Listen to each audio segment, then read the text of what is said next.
അങ്ങനെ വോട്ടെടുപ്പ് കഴിഞ്ഞു. ഫലപ്രഖ്യാപനത്തിന് ഇനി കുറച്ച് ദിവസവും കൂടിയുണ്ട്. കേരളത്തിൽ ഇത്തവണ ഭരണം നിലനിർത്തും എന്ന് LDF അവകാശപ്പെടുന്നുണ്ടെങ്കിലും അതിനുള്ള സാധ്യത വളരെ വിദൂരമാണ് എന്ന് നമുക്കറിയാം. പാർലമെൻറ്റ് തെരഞ്ഞെടുപ്പിലും പഞ്ചായത്ത് തെരഞ്ഞെടുപ്പിലും ഒക്കെ കണ്ട ഒരു ഭരണവിരുദ്ധ വികാരം നിയമസഭാ തെരഞ്ഞെടുപ്പിൽ കുറച്ചുകൂടി സ്പഷ്ടമായിട്ടും വ്യക്തമായിട്ടും പ്രതിഫലിക്കാനാണ് സാധ്യത. അപ്പോൾ LDF തോൽക്കുക എന്ന് പറഞ്ഞാൽ അതിൻ്റെ അർത്ഥം UDF ജയിക്കുക എന്നുള്ളതാണ്. ഭരണവിരുദ്ധത്തിൻ്റെ ഒരു ഭാഗം BJP കൊണ്ടുപോകും. എന്നാൽ പോലും UDFന് ഭരിക്കാനുള്ള ഭൂരിപക്ഷം കിട്ടും എന്ന കാര്യത്തിൽ സംശയത്തിന് അവകാശമില്ല. പിന്നെ ഭരിക്കാൻ അവസരം കിട്ടിയാൽ അവരെങ്ങനെയായിരിക്കും ഭരിക്കുക, ഭരണമാറ്റം എങ്ങനെയായിരിക്കും ഭരണനാറ്റമായിട്ട് മാറുക എന്നുള്ള വേറെ ചോദ്യമാണ്. ഇനി ആരായിരിക്കും മുഖ്യമന്ത്രി എന്നത് മറ്റൊരു ചോദ്യമാണ്. ഒരു പക്ഷേ BD സതീശനായിരിക്കാം പ്രതിപക്ഷ നേതാവ് മുഖ്യമന്ത്രിയാകുക എന്നുള്ളതാണല്ലോ സാധാരണ നാട്ടുനടപ്പ്. ഇനി അതല്ലെങ്കിൽ പാർട്ടിയിലെ സീനിയോറിറ്റിയും പാർലമെൻ്ററി സീനിയോറിറ്റിയും ഭരണപരിചയവും വെച്ച് രമേശ് ചെന്നിത്തലയായിരിക്കാം. അതുമല്ലെങ്കിൽ KC വേണുഗോപാൽ ഡൽഹിയിൽ നിന്ന് നേരിട്ട് ഹാജരാകാൻ സാധ്യതയുണ്ട്. പല സാധ്യതകളും മുന്നിലുണ്ട്. പിന്നെ രാഹുൽ ഗാന്ധി ആണെങ്കിൽ ഒരു വനിതാ മുഖ്യമന്ത്രിയുടെ കാര്യവും പറയുന്നുണ്ട്. അങ്ങനെയാണെങ്കിൽ ഷാനിമോൾ ഉസ്മാനോ ബിന്ദു കൃഷ്ണയോ, അതുമല്ലെങ്കിൽ ഈ തെരഞ്ഞെടുപ്പിൽ മത്സരിക്കാത്ത ആളുകൾക്ക് 6 മാസത്തിനകത്ത് മത്സരിച്ച് ജയിച്ചാൽ മതിയല്ലോ. ആ നിലയ്ക്ക് ഷമ മുഹമ്മദ് ആകാൻ പോലും സാധ്യതയുണ്ട്. അതൊക്കെ അവരുടെ ആഭ്യന്തര കാര്യമാണ്. നമ്മളിപ്പോൾ അതിനെക്കുറിച്ച് ആലോചിച്ച് വിഷമിക്കേണ്ട കാര്യമില്ല. ഞാനിവിടെ പറയാൻ പോകുന്ന ആരായിരിക്കും മുഖ്യമന്ത്രി എന്നുള്ള കാര്യമല്ല, ആരായിരിക്കും പുതിയ നിയമസഭയിൽ പ്രതിപക്ഷ നേതാവ് എന്നുള്ള കാര്യമാണ്. പ്രതിപക്ഷ നേതാവ് സ്വാഭാവികമായിട്ടും പിണറായി വിജയനാണ് ആകേണ്ടത്. പക്ഷേ പ്രായാധിക്യവും അനാരോഗ്യമൊക്കെ ഉള്ളതുകൊണ്ട് ഈ വയ്യാത്ത പ്രായത്തിൽ പുള്ളി മുഖ്യമന്ത്രിയാകാൻ മടിക്കുകയില്ലെങ്കിലും പ്രതിപക്ഷ നേതൃസ്ഥാനം ഏറ്റെടുക്കുകയില്ല എന്നാണ് എനിക്ക് തോന്നുന്നത്.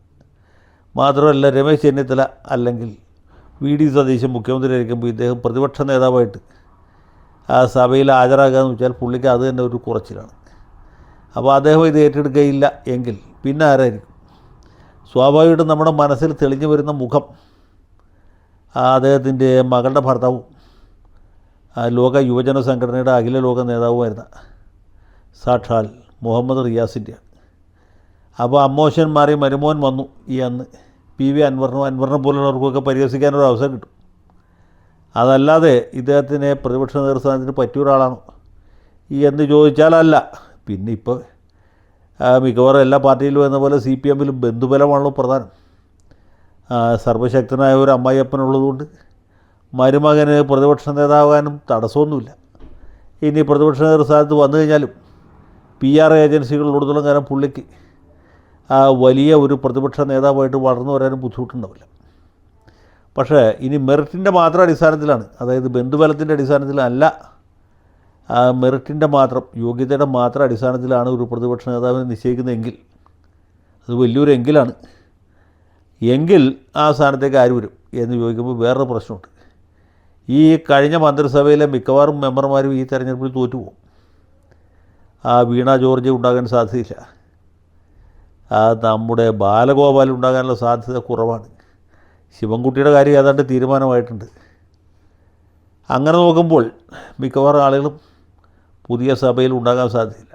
പുതിയ സഭയിൽ ഉണ്ടാകുകയും ചെയ്യണം, പാർട്ടിയിൽ സീനിയർ ആയിരിക്കുകയും ചെയ്യണം. റിയാസിനെ സംബന്ധിച്ചുള്ള ആ പ്രശ്നമില്ല, പുള്ളി സഭയിലുണ്ടാകും, സമുന്നത നേതാവുമാണ്. പിന്നെ ഞാൻ നേരത്തെ പറഞ്ഞ പോലെ യുവജന സംഘടനയുടെ അഖില ലോക നേതാവുമായിരുന്നു. അദ്ദേഹം പാർട്ടിയുടെ സംസ്ഥാന സെക്രട്ടേറിയറ്റ് മെമ്പറുമാണ്. സർവോപരി പിണറായി വിജയൻ്റെ മകളുടെ ഭർത്താവുമാണ്. അപ്പോൾ എല്ലാ യോഗ്യതയുണ്ട്. ഇനി അതല്ലാതെ ഒരാൾ നോക്കുകയാണെങ്കിൽ എനിക്ക് തോന്നുന്നത് നമ്മുടെ കളമശ്ശേരിയിൽ മത്സരിക്കുന്ന സഖാവ് P. രാജീവാണ്. രാജീവ് ഈ തെരഞ്ഞെടുപ്പിൽ ജയിക്കാനാണ് സാധ്യത കൂടുതലായിട്ട് കാണുന്നത്. എറണാകുളം ജില്ലയിലെ 14 സീറ്റും പോയാലേ രാജീവ് തോൽക്കുകയുള്ളൂ, അല്ലെങ്കിൽ അദ്ദേഹം വിജയിക്കും. 13 സീറ്റ് പോകുന്നുള്ളൂവെങ്കിൽ രാജീവ് ജയിക്കും, ബാക്കി 13 പേർ പോകും. അപ്പോൾ അങ്ങനെ ഒരു സാഹചര്യത്തിൽ അദ്ദേഹം ജയിച്ചു വരാൻ സാധ്യതയുണ്ട്. പിന്നെ പാർട്ടിയുടെ സംസ്ഥാന സെക്രട്ടേറിയറ്റ് മെമ്പറാണ്, കേന്ദ്ര കമ്മിറ്റി അംഗമാണ്, സ്ഥലത്തെ പ്രമുഖ ചിന്തകനാണ്. നമ്മുടെ സന്ദേശത്തിലെ കുമാരപിള്ള സാറിൻ്റെ ഒരു പുനരവതാരമാണ്. താത്വികമായിട്ടും ദാർശനികമായിട്ടും പ്രത്യയശാസ്ത്രപരമായിട്ടുമൊക്കെ കാര്യങ്ങളെ വിശകലനം ചെയ്യാനും ജന മനസ്സുകളിൽ അവതരിപ്പിച്ച്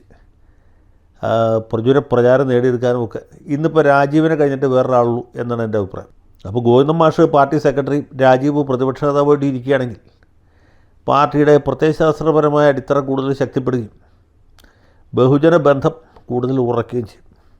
ഇപ്പോൾ പാർട്ടിയിലുള്ള ബഹുജനങ്ങൾ കൂടി വേറെ വല്ല പാർട്ടിയിലും പോയി ചേരുന്ന കാഴ്ച നമ്മൾ കാണേണ്ടതായിട്ട് വരും.